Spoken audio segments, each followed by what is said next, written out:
Top 25 picks college football. Let's get right to it. Syracuse and Florida State. Syracuse not playing well this year. Haven't really covered the number. Been close to covering the number, but this number's way too high. Florida State's got a much bigger game on deck next week versus Duke.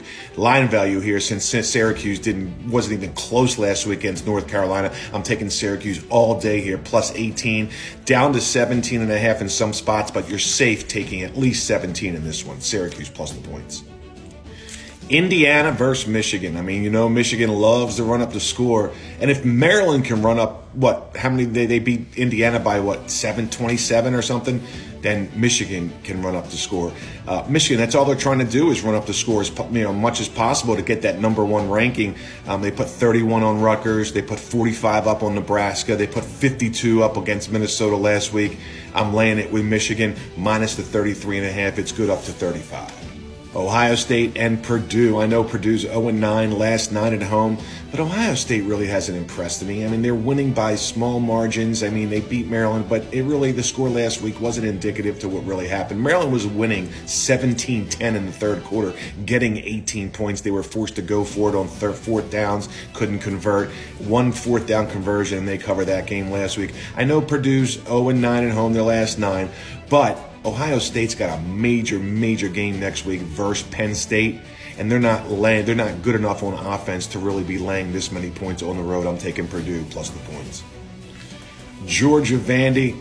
Gotta play Georgia in this one. I mean, you got some line value here since Georgia hasn't covered their first couple games out. Last week I told you they would stomp Kentucky. Georgia has a bye week next week, so the only thing they're really focused on is this week. There's nothing to really look ahead. And Vandy's very weak. They're giving up an average of 40 points a game at home. Make it 0-7 ATS for Vandy. I'm laying it with Georgia minus the points. Alabama's been sneaky good the last couple games, but they have Tennessee on deck next week, and not really sure if Alabama's going to come out and show all their cards here against Arkansas, who they know they can beat easily. With the Vols on deck, the key number here is 19. That's the number in the game. It opened 19. The line is 19. There's really no value in all, but I would have to side with Arkansas plus the points. I mean, they are coming off of a tough game, but they played a much better schedule, Arkansas. They played BYU, LSU, Texas A&M, Ole Miss. Arkansas can keep it within 19.5, I think, since Alabama's got a real big game upcoming next week. I'm going to take the points in this one against Alabama. Here we go again with a questionable quarterback for Utah. Once again, questionable, Cam Rising. I mean, if he plays, Utah's a different team. They cannot score like they used to without him. So it all depends if he plays or not. And, once again, we go with 10.5. I'm taking Cal on this one. Utah's got a big game on deck next week versus Notre Dame. And, with a bye week coming up next week, Cal, they really only have one game to focus, and that's this week. I'm going to take Cal, even though they haven't looked good the last couple weeks. I'm going to take them plus the 10.5. Big win for Oklahoma State last week versus Kansas State, and it woke them up. And there's a ton of line value in this game. The public's all over Kansas. Went from 1 to it's up to 3 now. I'm taking Oak State all day at home, back-to-back home games. They have a lot to play for, and they're looking to get into a major bowl here. With Kansas winning 51-22 last week, there's tons of line value here. Take Oak State at home plus the 3 over ranked Kansas.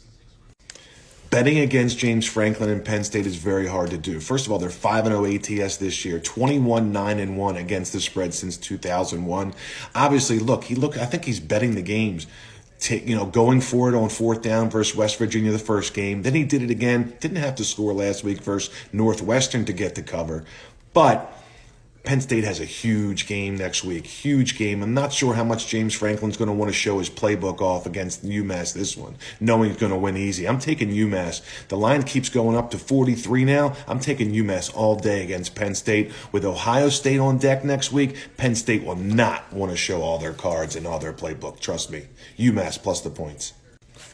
Best game of the day, Oregon versus Washington. Washington's my team, but it really looks too easy to delay just 2 points at home. They're not even giving that really much to a home field to Washington in this one, only making them a 2-point favorite. The line's up to 3. I'm going to take Oregon. Just doesn't look right to me. I'm going to take Oregon plus the 3.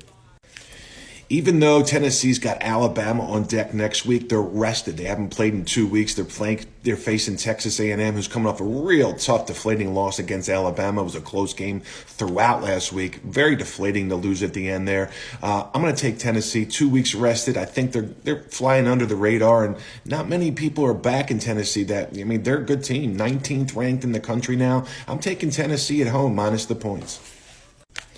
Pittsburgh, just disappointing, not a good team whatsoever. They're 1-4 ATS against the spread this year. Still getting a lot of public action, though. They opened +8. They're down to 7.5. I'm going to take the better team here. Louisville got much to prove. They want to be in the top 10 in rankings. They're 6-0 this year. They're going to get the job done on the road. I would lay the 7, no more than 7, though. I'll buy the half down to 7 over Pittsburgh. Pittsburgh's just weak. Both these teams, Arizona coming off triple overtime and Washington State's coming off a back-and-forth game against UCLA last week, both teams are coming off a very deflating loss on the road last week. I'm going to have to back Arizona and the underdog here. It just doesn't look right. Washington State, I would think they would be at least a 10-point favorite here. I know Arizona's quarterback's questionable. If he plays, definitely take Arizona. If he doesn't, take Washington State. Really no play in this game, but I would back the dog here getting the points. Auburn, LSU. Give me the team that's more focused and needs this game more. And that's Auburn. With 2 weeks rest, too.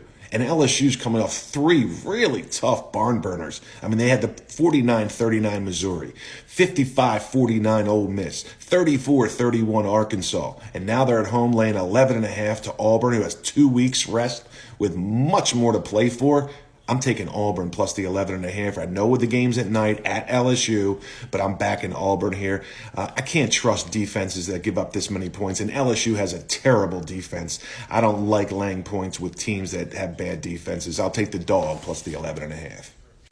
Looks like an awfully low line with North Carolina at home, only laying 3.5 to Miami, but some games like this just are easy. North Carolina's just flying under the radar, getting the job done every week with a quality quarterback, quality team. Miami coming off of a deflating loss where they should have sat on the ball against Georgia Tech. I don't know how they rebound from that. I got to take North Carolina at home.